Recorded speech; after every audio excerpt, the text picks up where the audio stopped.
Mapagpalang araw sa ating lahat, mga kababayan, guys. Magluluto tayo ng margog. Ito ngayon, nakagisa na ako ng bawang, sibuyas, at yan yung green na yan, yung parang, yung parsley. Yan. Yan, okay na. Ngayon nilalagay na natin ang karni. Sunod natin yung karni.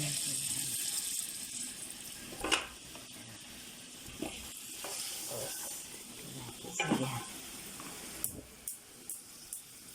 Yun. Sige-sahin. Mabango ito kasi may parsley, may bawang, sibuyas. Saka mamaya na yung mga ingredients, mga spicy niya. Pagkain ng Arab country.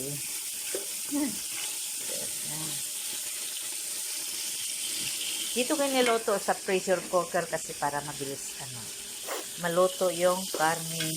Pero dito ko nagigisahin, dito na rin lulutuin lahat-lahat. Mga gulay niya.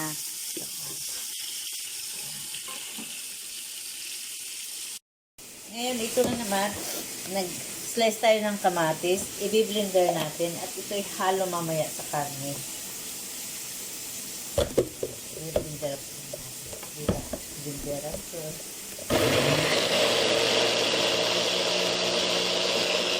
Ngayon, i-prepare natin yung mga ingredients natin. Lagyan natin ng 1 spoon, kamon. Yan, kamon. At, ito naman yung parsley, para. Lagyan na natin ng kalahating kutsareta. Okay. Ito naman yung black pepper. Pinaghalo-halo ka na sa isang bowl para isahin na lang na ibutos. Lagyan na lang natin ng 1/4 spoon. Ito. Natin yung mga ingredients natin, mga matumbang. Ito naman yung turmeric. Lagyan lang din natin ng yung kutsara para sa loob.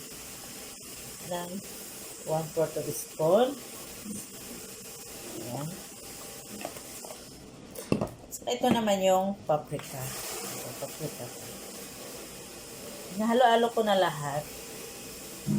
1/4 din ng spoon, spoonful. Ayun. Tapos okay na po ito lahat. Yung ingredients na. May whole cinnamon na siya at saka 2 lemon.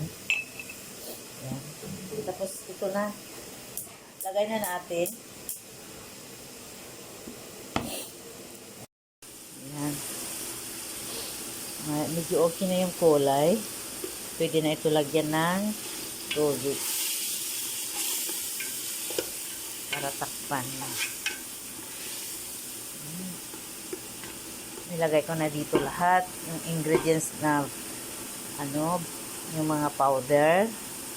May turmeric, kespara, kamon, paprika, and black pepper, at saka whole na cinnamon. Lagyan na natin ng tubig. Ito guys, lalagyan na natin ng tubig. Yan.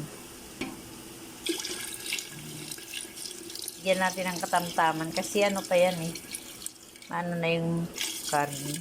Lulutuin pa. Yan. Sige guys, balikan ko kayo mamaya pag kasi tatakpan natin. Ito na guys, natakpan ko na. Hintayin na lang natin ng mga 45 minutes. Babalikan ko kayo mamaya pag tapos nito. Kasi mga 45 minutes. Maglilinis muna ako habang niluluto ito. Ngayon guys, tignan natin. Luto na siguro to. Nag 45 minutes naman ang kulo. Tignan natin kung anong resulta. Yan.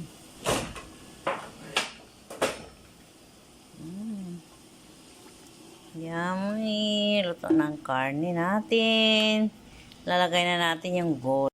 Ngayon, islice na natin itong mga gulay. Kalabasa at saka Sushane. Ay, anong tawag nito? Yung pusa. Ayan.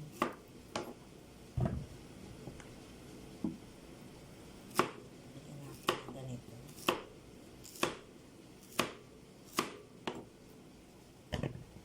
Tapos kalabasa. Oh, sarap yata itong kalabasa. Hirap slice yan.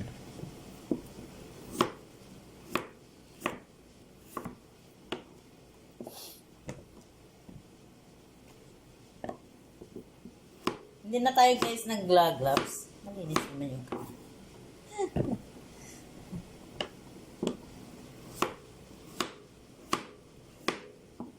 Ay, halo ko noon sa karne at saka kalabasa at saka ito, susing, kusa, yung sa Arabic.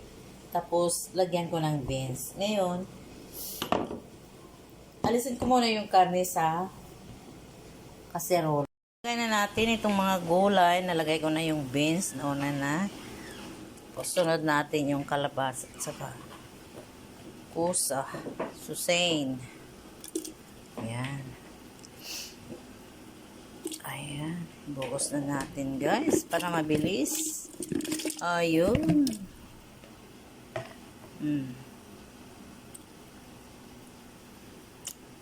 Hintayin na natin maluto ito. Para may third step na naman tayo lalagay yung tinapay. Ay, luto na yung mga gulay. Na next step na tayo, lalagay natin yung tinapay na napakalaki. Pakikita ko sa inyo guys. Anong klaseng tinapay halo natin sa ating menu ngayon po. Ngayon. Guys, ito na yun guys yung ating ihahalo sa ating mga gulay na tinatawag margok dito sa Arabic country. Okay. Alasin natin yung mga kilid-kilid dahil makakapal. Yan. Lagay ko na guys dito. Lagay ko muna bago ko ipakita sa inyo. Napakalapad na tinapay. Ayun. Pakita ko sa inyo guys. Ito na siya guys. Oh, nilagay ko na sa loob. Halo ko sa mga gulay. Yung tinapay. Ito.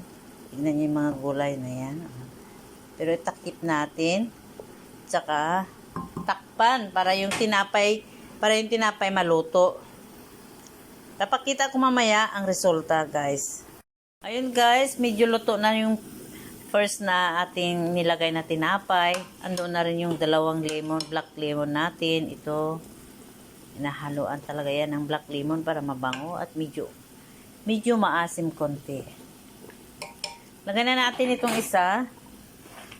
Ayun. Oh, ayan guys. Oh. Paano yan? Oh. Tinatawag nilang margok. So, takpan na naman natin guys. Balikan ko kayo pag natapos na ito lahat. At ipapakita ko sa inyo ang resulta. Balik ako guys.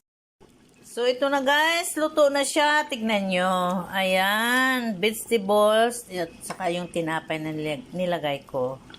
Ito na yan. Resulta. Luto na siya. Yummy. Masarap ito guys. Pakitry nyo sa mga bahay nyo dyan sa Pilipinas. Para matakpan nyo rin kung ano ang lasa ng pagkain ng Arabic.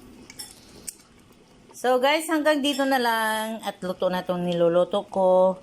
Thank you for watching guys. Thank you sa panonood. God bless us all. Ayan. Luto na siya.